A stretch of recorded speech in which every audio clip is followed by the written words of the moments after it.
সকলো ভালে আছে সকলো ভালে এইফালে ভালে আছে বিহু খালে না নাই বিহু হৈ গল ভালে ভালে এতিয়া বিহু হৈ গল ইলেকশন আহি আছে মোদীজিক প্ৰধানমন্ত্ৰী পাতিব না নাই মোদীজিক প্ৰধানমন্ত্ৰী পাতিব না নাই মোৰ লগত তেতিয়ালে একেলগে ক'ব भारत माता की नरेंद्र मोदी बीजेपी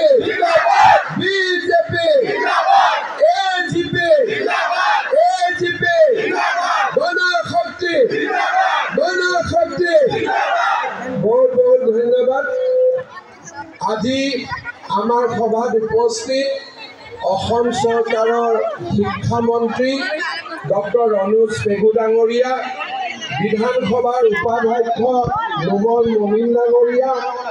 মাজুলীৰ সন্মানীয় বিধায়ক ভুৱন গাম ডাঙৰীয়া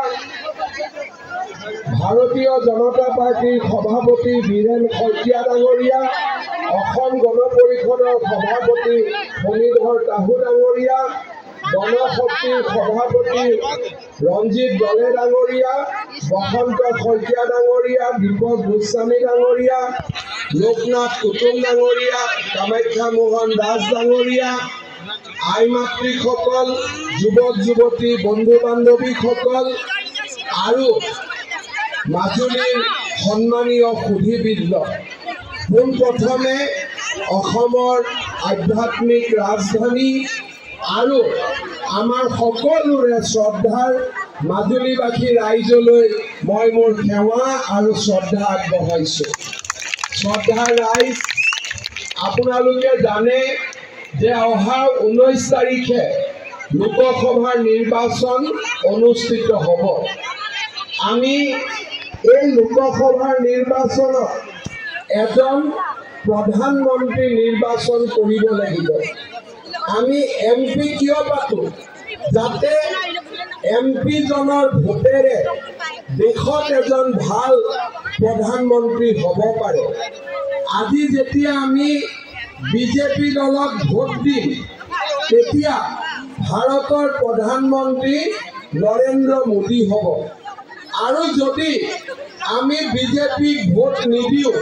তেতিয়াহ'লে ভাৰতৰ প্ৰধানমন্ত্ৰী ৰাহুল গান্ধী হ'ব।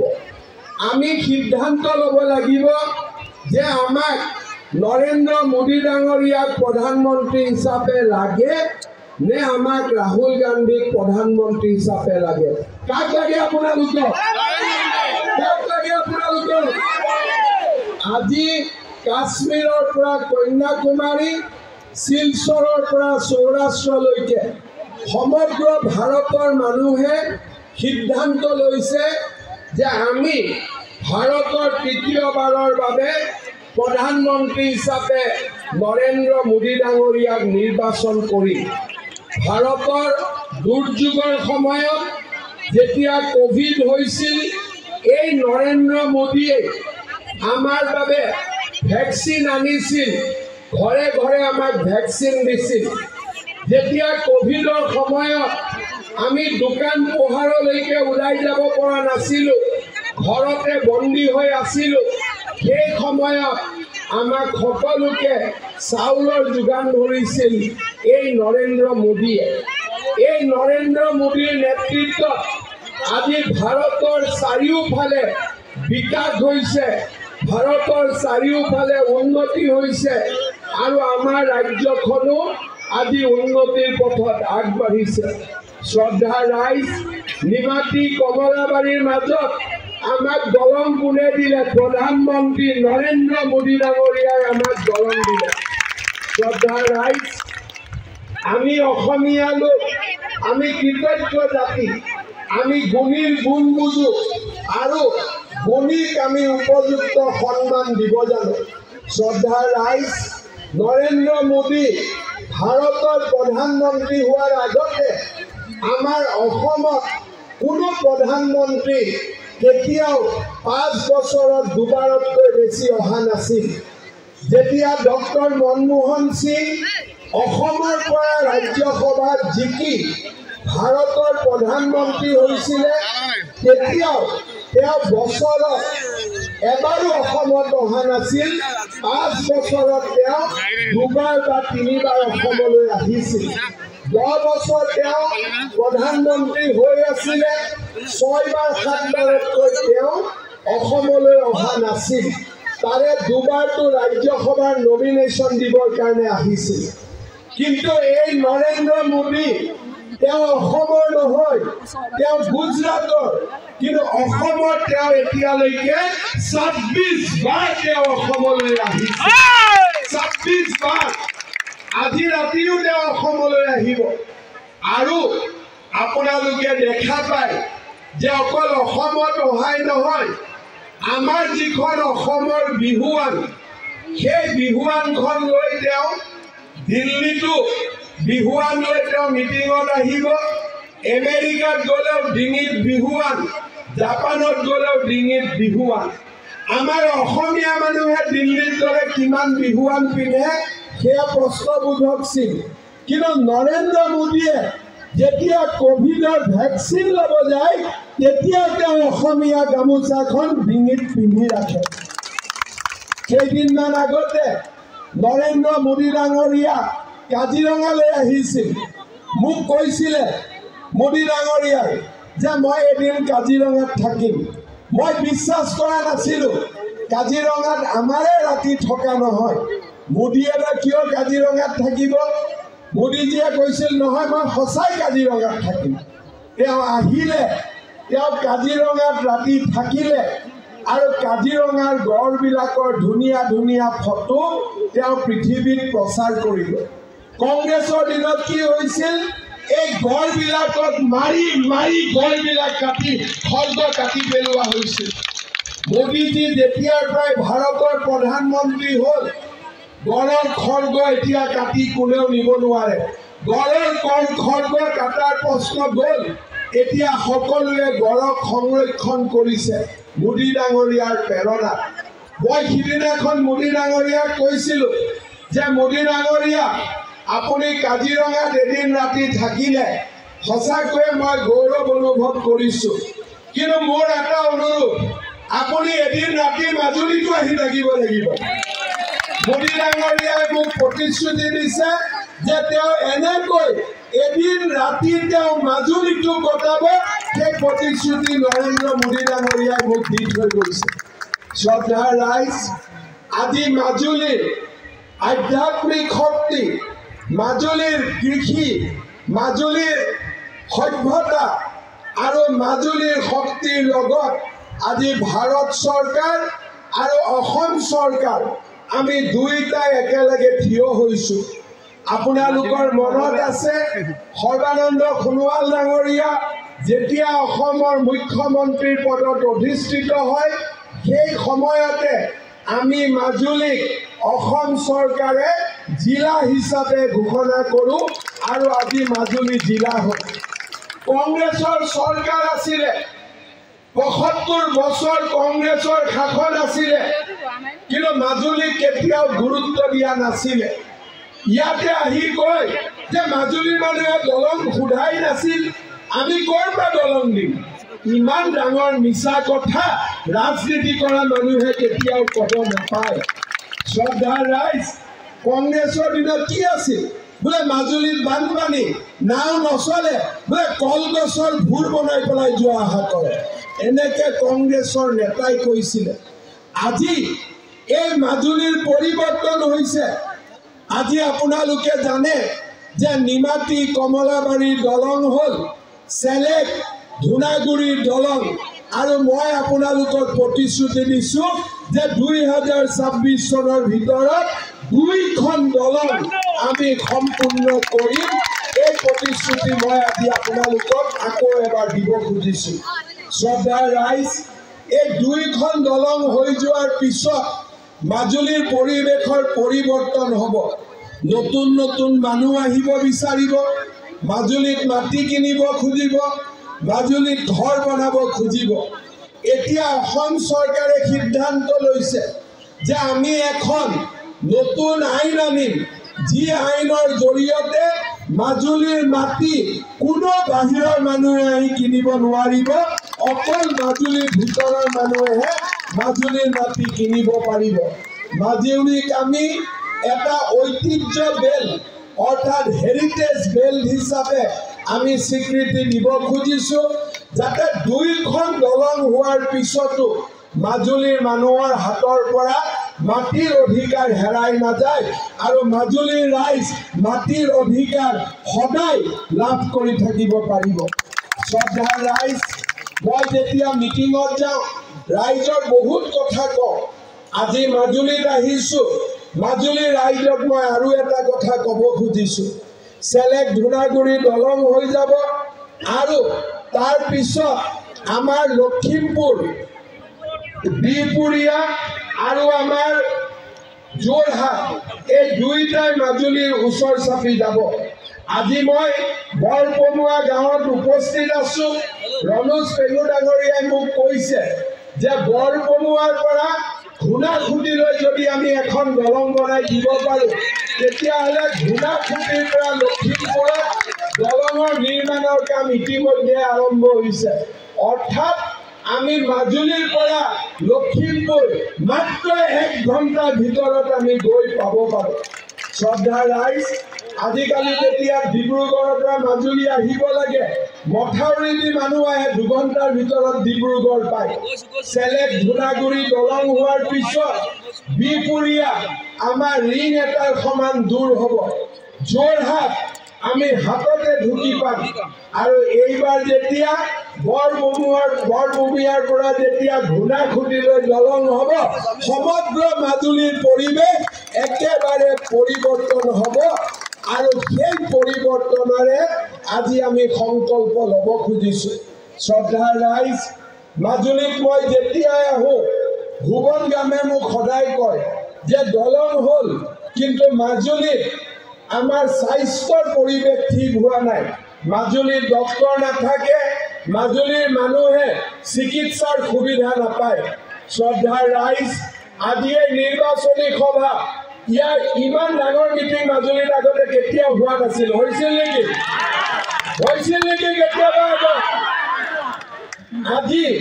সমগ্ৰ মাজুলীৰ পৰিয়ালৰ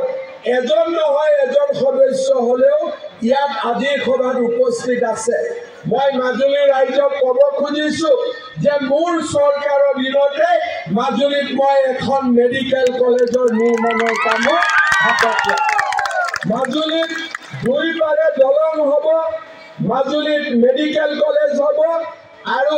বৰভূমি আৰু ঘূনাখুঁটিৰ মাজতো দলং নিৰ্মাণ হ'ব। শ্ৰদ্ধাৰ ৰাইজ,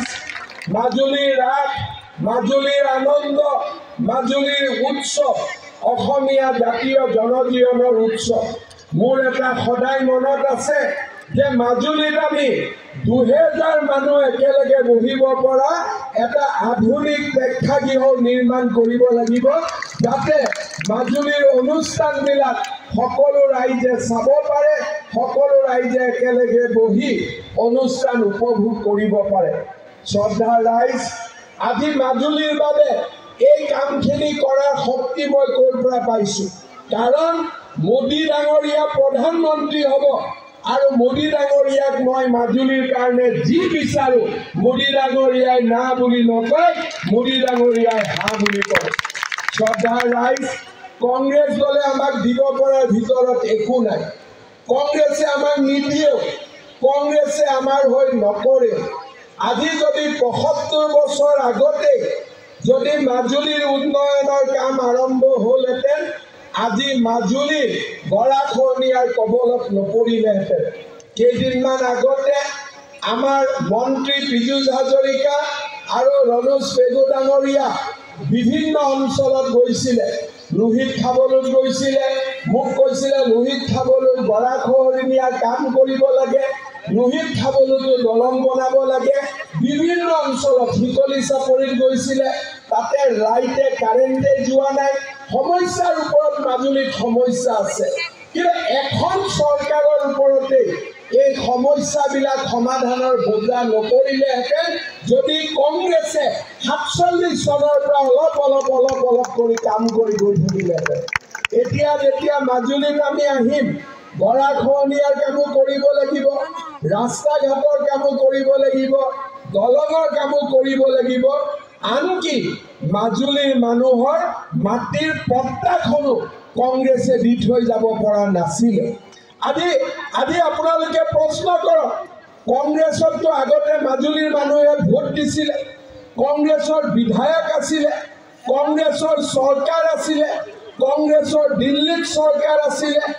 দিল্লীত কংগ্ৰেছৰ চৰকাৰ, দিছপুৰত কংগ্ৰেছৰ চৰকাৰ। মাজুলীৰ কাৰণে তেওঁলোকে কিয় কাম কৰিব পৰা নাছিল? যদি মাজুলীৰ মানুহক তেওঁলোকে ভাল পায় তেতিয়াহ'লে মাজুলীৰ কাৰণে কাম কিয় কৰা নাছিল? ইলেকশ্যনৰ সময়ত ভোট খোজাটোৱে ডাঙৰ কাম নহয়, ইলেকশ্যন জিকি ৰাইজৰ কাম কৰিব পৰাটোহে আচল মানুহৰ পৰিচয়। শ্ৰদ্ধাৰ ৰাইজ, সোণোৱাল ডাঙৰীয়াৰ বিধায়ক হোৱাৰ পিছত আৰু আমাৰ চৰকাৰৰ দিনত নিৰবিচ্ছিন্নভাৱে আমি মাজুলীৰ কাম কৰি গৈছোঁ। মোৰ মনত আছে, মই CM হোৱাৰ পিছত এতিয়ালৈকে 12-13 বাৰ মাজুলীলৈকে আহিছোঁ যোৱা 3 বছৰ। আগতে মুখ্যমন্ত্ৰী 5 বছৰৰ মূৰত এবাৰ মুখ্যমন্ত্ৰী আহে আৰু মুখ্যমন্ত্ৰীক লগ কৰিবলৈ মাজুলীৰ মানুহ গুৱাহাটীত যাব লাগে। মাজুলীৰ মানুহ গুৱাহাটীত গ'লে তেওঁলোকে অতিথিশালাও এটা বনাব পৰা নাছিল যে ক'ত দুখে ভাগৰে মানুহখিনি গৈ জিৰণি ল'ব। বেলেগ জেগাৰ পৰা যোৱাৰ কথা বেলেগ, কিন্তু মাজুলীৰ পৰা যোৱাৰ কথা বেলেগ। চাপৰিৰ পৰা কমলাবাৰী গড়মূৰ, তাৰপিছত জাহাজৰেদি যোৰহাট, যোৰহাটৰ পৰা গুৱাহাটী, একো কৰিব নোৱাৰিলেও, দলং বনাব নোৱাৰোঁ, একো কৰিব নোৱাৰোঁ। মাজুলীৰ মানুহখিনি গুৱাহাটীত আহিলে থাকিবৰ কাৰণে আমি হোষ্টেল এটাতো বনাব পাৰিলোহেঁতেন। কংগ্ৰেছৰ হাতততো ইমানখিনি টকা পইচা আছিলে, কিন্তু একো কামেই কংগ্ৰেছে মাজুলীৰ কাৰণে নকৰিলে। আজি আমি যিসকলে মনত এবাৰ ভাবোঁ যে কংগ্ৰেছকে ভোট দিম নেকি, মই কাকো হাত নিদিওঁ, কিন্তু কংগ্ৰেছক ভোট দিয়াৰ আগতে এবাৰ চিন্তা কৰিব যে এই কংগ্ৰেছে মাজুলীক অন্ধকাৰত ৰাখি থৈ দিছিল যোৱা ৭৫ বছৰ। মাজুলীৰ মাটিত এই কংগ্ৰেছে পোহৰ আহিব দিয়া নাছিল। আজি মাজুলীত সকলো ফালে বঞ্চনাৰ ইতিহাস আছিল, মাজুলীৰ পৰিৱৰ্তন হোৱা নাছিল। ২৬ চনৰ পিছত মাজুলীৰ জীৱনলৈ কেনেকুৱা পৰিৱৰ্তন আহিব আপোনালোকে মাত্ৰ এবাৰ চিন্তা কৰক। মাজুলীৰ জীৱনলৈ কিমান পৰিৱৰ্তন আহিব, আৰু সেই পৰিৱৰ্তন আনিবৰ বাবে আজি আমি দিনে ৰাতিয়ে কাম কৰিছোঁ। শ্ৰদ্ধাৰ ৰাইজ, আপোনালোকে আশীৰ্বাদ কৰিব, বিজেপিৰ চৰকাৰ হ'ব, যোৰহাট লোকসভাতো বিজেপি জিকিব, মোদী প্ৰধানমন্ত্ৰী হ'বই,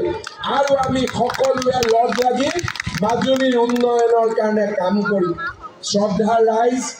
আপোনালোকৰ মনত আছে যোৱা ইলেকশ্যনৰ সময়ত মই মাজুলীলৈ আহিছিলোঁ।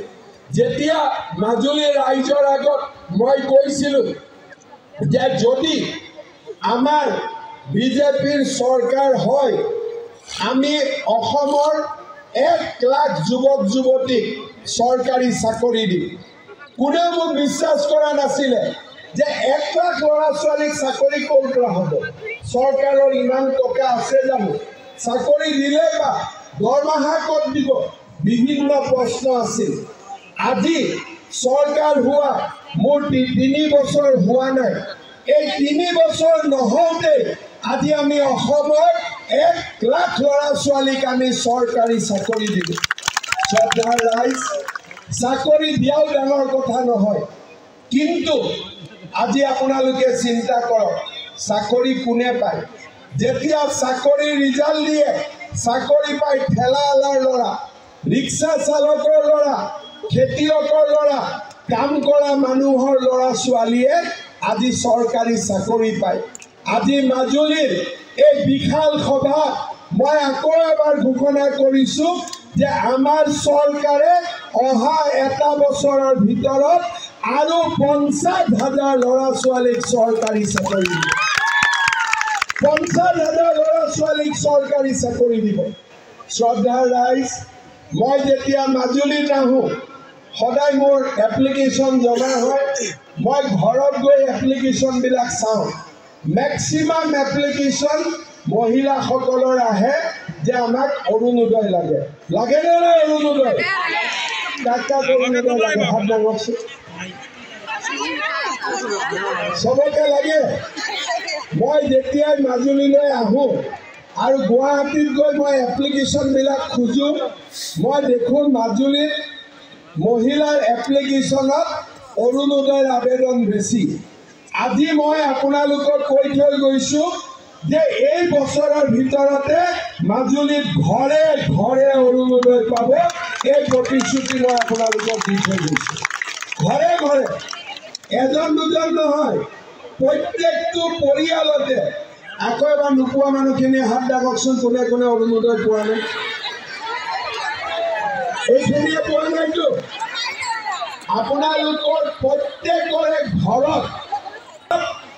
এটা এটা অৰুণোদয় দিয়াৰ দায়িত্ব আজি মই মূৰৰ ওপৰত ললো হ'ব সকলো মানুহে নিজৰ ঘৰত একোটাকৈ অৰুণোদয় পাব শ্ৰদ্ধাৰ ৰাইজ কংগ্ৰেছে কৈছিল চাকৰি দিব নোৱাৰে কংগ্ৰেছে কৈছিল ক'ত অৰুণোদয় দিব চৰকাৰৰ টকাই নাই মই কংগ্ৰেছক কৈছিলোঁ যে ৰাইজৰ আশীৰ্বাদ যদি মোৰ মূৰৰ ওপৰত থাকে মই হিমালয়টো লৈ অসমলৈ গুচি আহিব পাৰিম মাত্ৰ ৰাইজৰ আশীৰ্বাদ লাগে আৰু ৰাইজৰ আশীৰ্বাদত কৰিব নোৱাৰা কাম একো নাই কংগ্ৰেছে মোক কয় যে লাখপতি বাইদেউ কেনেকৈ বনাব লাখপতি বাইদেউ ক'ত হ'ব মই কৈছোঁ লাখপতি বাইদেউ বনাম লাখপতি ভিনদেউ বনাম প্ৰথমতে বাইদেউ বনাই লওঁ তাৰপিছত ভিনদেউ বনাই লওঁ শ্ৰদ্ধা ৰাইজ যিমানে লাখপতি বাইদেউৰ ফৰ্ম ফিল আপ কৰিছে সকলো বাইদেউক মই আজি কৈ গ'লোঁ যে আপোনালোকৰ বেংক একাউণ্টত পুটুম কৰি 10,000 টকা সোমাব এই প্ৰতিশ্ৰুতি মই আজি আপোনালোকক ফৰ্ম ফিল আপ কৰিছে নে নাই চবেই কোনে কোনে কৰিছে হাত দাঙক বাপৰে চবে কৰিছে ইমান ফাষ্ট চবে কৰিছেতো একাউণ্ট নম্বৰটো ঠিক কৰি দিছে ঠিক আছে যিসকলে ফৰ্ম ফিল আপ কৰিছে এজনেও চিন্তা কৰিব নালাগে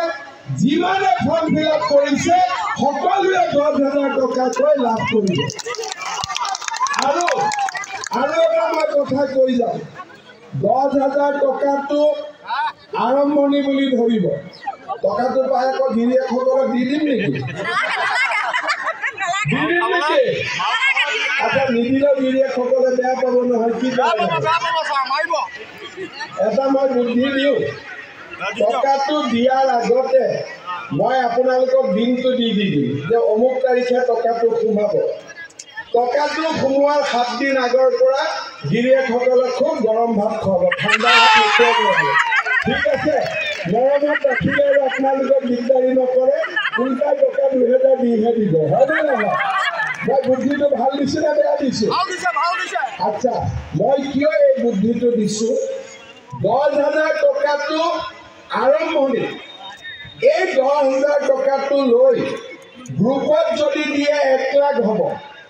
আৰু যদি নিজে খৰচ কৰে 10,000 টকা এই 10,000 টকাটো যিসকলে ভাল কৰি খৰচ কৰিব তেওঁলোকক মই আকৌ 25,000 টকা তেওঁলোকৰ বেংক একাউণ্টত দিম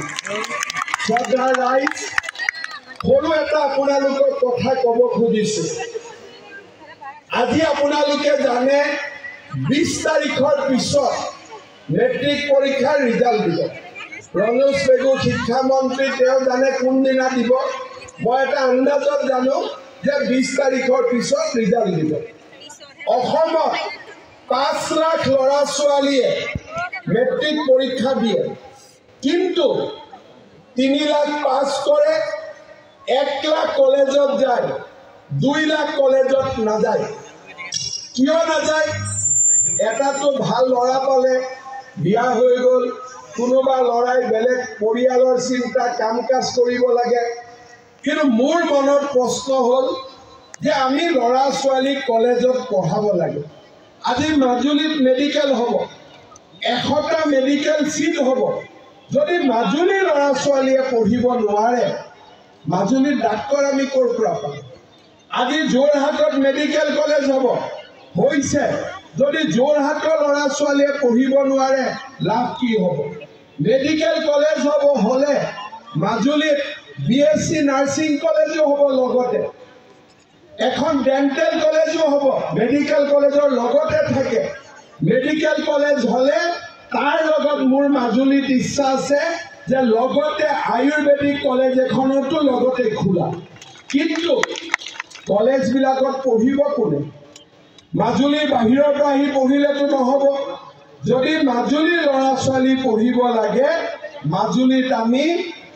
ল'ৰা ছোৱালীক মেট্ৰিক পাছ কৰাৰ পিছত কলেজত পঠাব লাগিব এটা মোক ক'ব যে কলেজততো পঠাব মন আছে কিন্তু কলেজততো নাম ভৰ্তি 15,000 টকা লাগে কলেজত গ'লে অহা যোৱা কৰিব পইচা লাগে চাপৰিৰ পৰা আহিব নাওৰ খৰচ আছে কিতাপ কিনিব লাগে 25,000 টকা মান বছৰত লাগে এটা ল'ৰা বা ছোৱালী কলেজত পঢ়াবৰ কাৰণে মই সকলোৰে দায়িত্ব ল'ব নোৱাৰো কিন্তু এটা আমি দায়িত্ববোৰ ভগাই ল'ব পাৰো মই কৈছো এইবাৰ যে ল'ৰাজনক কলেজত পঢ়ুৱাৰ দায়িত্ব দেউতাক মাকে লয় আৰু ছোৱালীজনীক কলেজত পঢ়ুৱাৰ দায়িত্ব মামাই লয় হ'ব কলেজত ল'ৰাৰো এডমিশ্যন ফ্ৰী ছোৱালীৰো এডমিশ্যন ফ্ৰী কিন্তু ছোৱালীজনী যেতিয়া কলেজত এডমিশ্যন ল'ব